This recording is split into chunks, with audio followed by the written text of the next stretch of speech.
Good morning, students. Welcome to this e-class of BND Government Arts College, Chimanpura.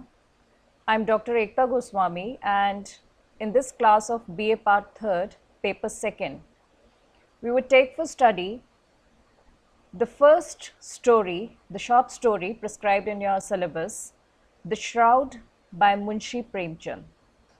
This is a very famous story in Hindi literature titled as Kafan by the famous Hindi writer Munshi Premchand.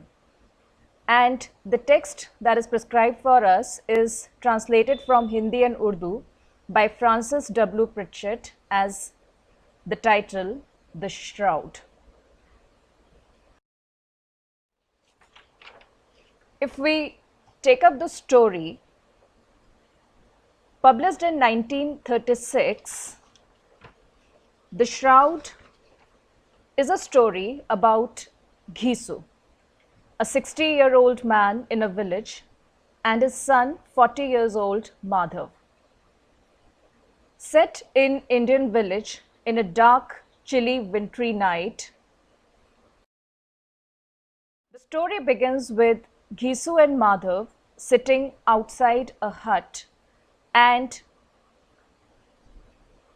inside is Budhya, Madhav's wife, writhing in pain, groaning as she is in child labor. Now, paying no concern, no response, no sensitivity to the crying women, both father and the son, they are busy roasting potatoes, their only food since 2 days. And even these potatoes they have stolen from the neighboring field. Ghisu and Madhav, we come to know, they belong to the untouchable caste of leather workers, the chamars, and they are the lowest in the social hierarchy. Both father and son, they are very lazy, very dishonest, and they refuse to labor. So while they are busy looking at their potatoes, they could hear Budhya screaming, yet none of them get inside the hut, lest the other one would eat the potatoes. Once the potatoes are finished, their hunger is satisfied, they are satiated, so they went off to sleep, leaving Budhya crying and wailing. The next morning, when they awoke, they found Budhya dead. So out of that pain, out of the pain of child labor, she has died. So both of them, they start mourning. Now arrangement to the cremation of Budhya are to be made. Old Ghisu, who is the father, is wise enough to understand the attitude of society and civil norms. Now they have such a bad reputation that none of the villagers, they are going to give them money.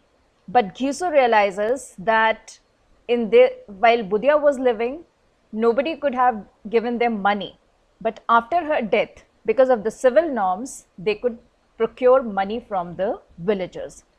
So he says to Madhav, the same people who now refuse to give us even 1 paisa will call us tomorrow to give us rupees.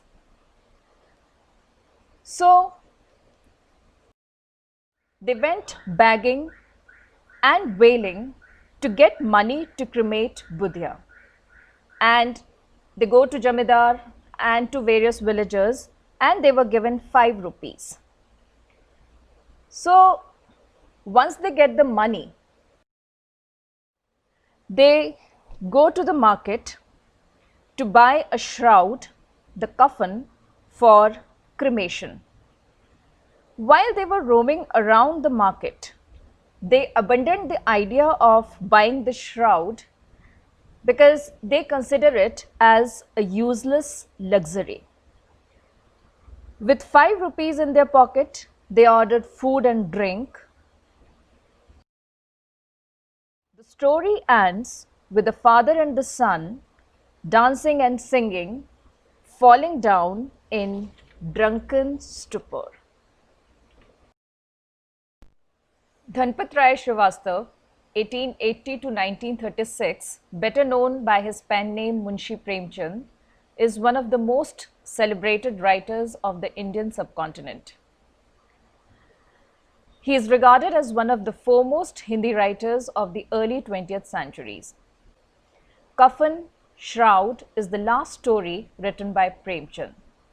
His works include more than a dozen famous novels, including Godan, Karmbhumi, Gaban, Mansarovar, and around 300 short stories and essays and translation.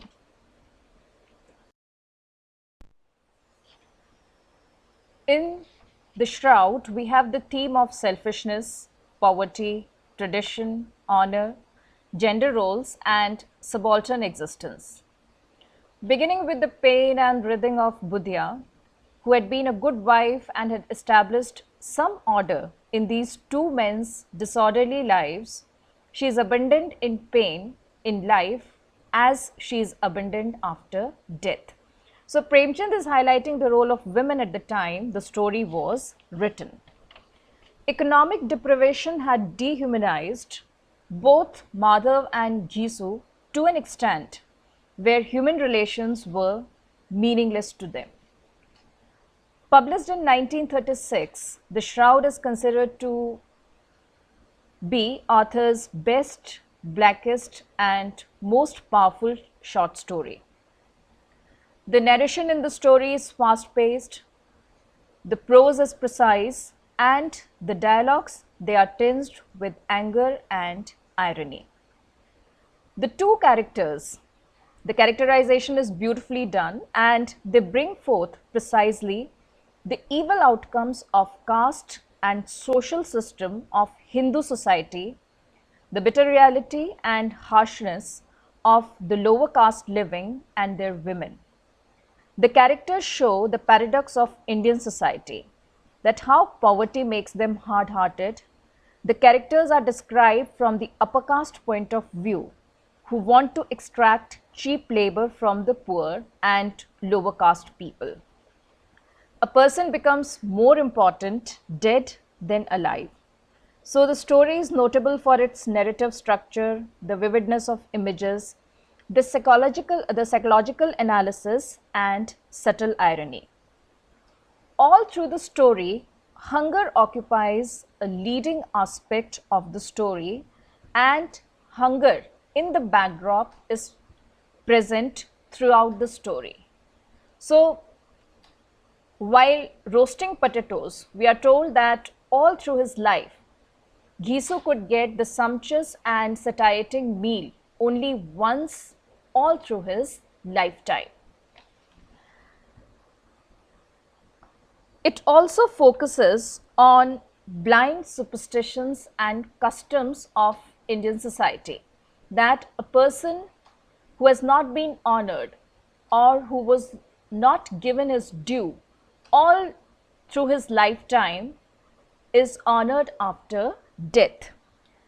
At one stage, Madhav said, what a bad custom is that someone who didn't even get a rag to cover her body when she was alive needs a new shroud when she is dead.